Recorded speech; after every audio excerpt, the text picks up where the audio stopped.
بسم الله والحمد لله والصلاة والسلام على رسول الله اما بعد. السلام علیکم و رحمت الله و برکاته. خواهر موحده از ما سوال نمودند که یک کسی مرا چشم کرد و من همون انسان چشم کرده را میدانم. آیا من میتوانم که از وضوی او یا از غسل او آبی که مانده است به همون یعنی رویم را و دستم را شویم یا میانم را شویم و اگر این انسان چشم رساننده کسی که چشمش رسیده است زن باشد حائزه باشد، در این حالت چگونه ما آب این را استفاده میبرم برای نابود شدن چشم‌های جایز است یا نیست؟ همچنین سوال. اولا ما میگیم که بله، اصابت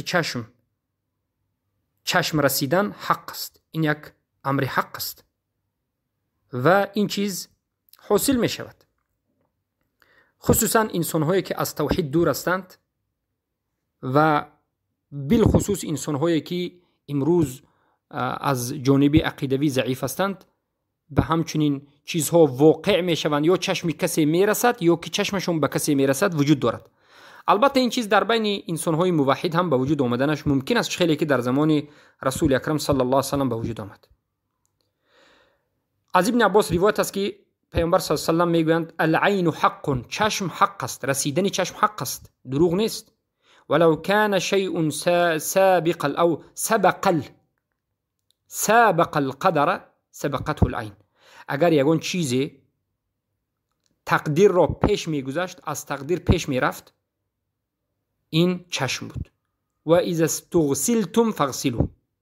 این روایت ما مسلم است که پیامبر صلی الله علیه و سلم در اینجا آشکار گفته است که العین حق و اذا سبق شیء القدر فهو العین. میگن اگر اون چیز از تقدیر میگذشت این عین بود، این چشم بود. البته وقتی که به یک انسان چشم میرسد چگونه معالجه میکند؟ دو راه دارد. راه اول، بهترین علاج این رقیه شرعی هست، یعنی قرائت کردن آیت از سوره بقره، آیت الکرسی، و بعد از این موعظتین قل اعوذ برب الفلق، سوره فلق و سوره ناس قل اعوذ برب الناس میخواند و به دستش صوف میکند و به بدنش میمالد، یا اگر به آب هم صوف کند و این آب را بنوشد هم جایز است. این یکمین علاج چشم است. البته که قرآن شفا است و ننزل من القرآن ما هو شفاء و رحمت للمؤمنین. قرآن شفا است و رحمت برای مؤمنان است. ولا یزید الظالمین الا خسارا. اما دومین نمود علاج، بر ضمن این که شما قرآن را میخونید و خود را رقیه شرعی میکنید، موعظتین را میخونید و رقیه شرعی میکنید، دومین راهش همین است که اگر یک انسانی که چشم شده است چشم کنندهش را بداند. مثلا یک انسان چشم شد، به چشم زده شد، چشم در آمد، میگیم چشم کسی به او در آمد، همین انسان چشم شده میداند که فلان انسان چشمش این را زده است، چشم فلان انسان به این ضرر را آورده است. انسان چشم کننده را انیق میداند. در این حالت از همون انسان چشم کننده، از همون انسانی که چشمش رسیده است به دیگر انسان، آب طهارتش را میگیرد. آبی که انسان وضو گرفته است، از همون آب وضو گرفته اش به یگان ستیل یا یگان جوگه میگیرد و از همون آب چی میکند؟ دست و رویش رو میشوید و میان پشتش رو، زهرش رو، میانش رو، همون آب رو میمالد. از همون آب طهارت چشم رساننده رسیده میگیرد به میانش و به دستش به رویش میمالد و این هم یکی از سبب‌های شفا است. بارک الله فیکم. حجت این سخن ما چیست؟ حجت سخن ما این حدیثی صحیح است که امام ابو داود در سنن نشون با رقم 3880 روایت میکنند و البانی سند این حدیث رو در سلسله الاحادیث صحیح مجله ششم صفحه 61 صحیح میدونند. از عایشه رضی الله عنها روایت است که میگوید کان یؤمر العائن فیتوضأ ثم یغتسل منه المعین. عایشه میگن که رسول اکرم صلی الله علیه و آله همچنین بودن که انسانی که چشم رسیده، انسانی که چشمش به دیگر انسان رسیده است، امر میکردن که وضو کند و بعد از این انسانی که چشم رسیده است، یعنی انسانی که ضرر دیده است او را امر میکردند که از همین آب وضوی چشمه که رسیده است آب وضویش رو بگیرد و یغتسل منه المعین، اغتسال کند، غسل کند، یعنی بشوید دست رویش رو یا که آب رو استفاده برد یا مس کشد.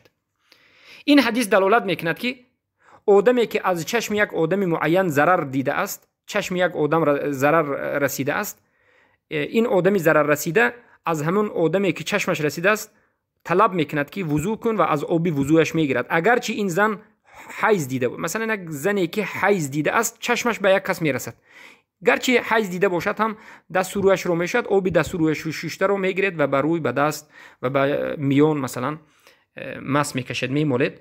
این سبب رفتن چشم شد.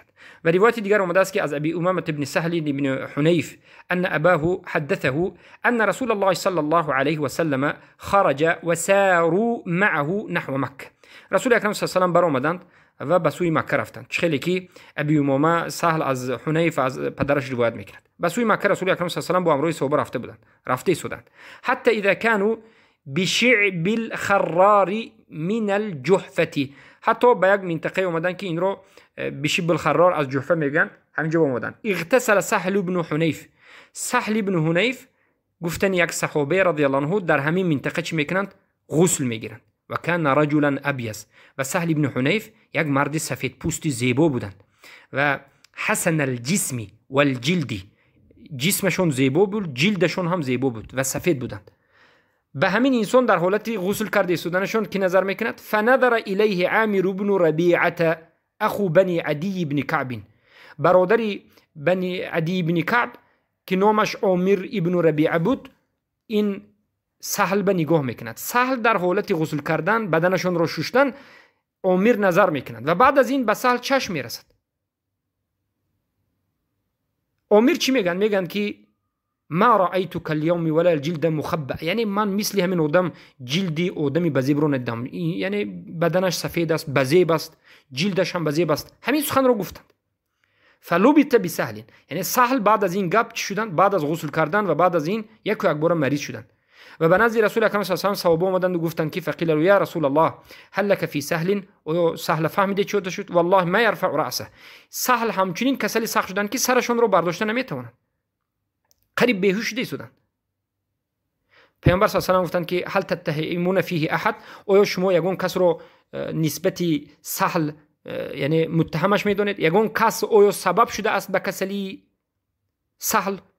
آیا یگون کس رو میدونید که چشمش رسیده باشد به سهل؟ صحابه گفتند که بله میدونیم.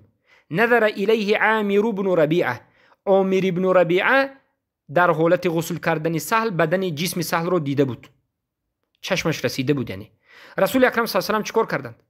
عامر ابن ربیعه رو دعوت کردند و سخنهای سختش گفتند و گفتند که الم یقتل احدکم اخاه هلا اذا رأیت ما یعجبک برکت، او یکی از شما برادرتون رو میکشید، چی میشود که وقتی یک برادرت رو در حالت خوب دیدن بگویی که بارک الله فیک؟ از همین جهت انسان وقتی که یک انسان دیگر رو میبیند که کارش خوب است، جسمش خوب است، علمش خوب است، بارک الله فیک گوید، ماشاء الله تبارک الله گوید.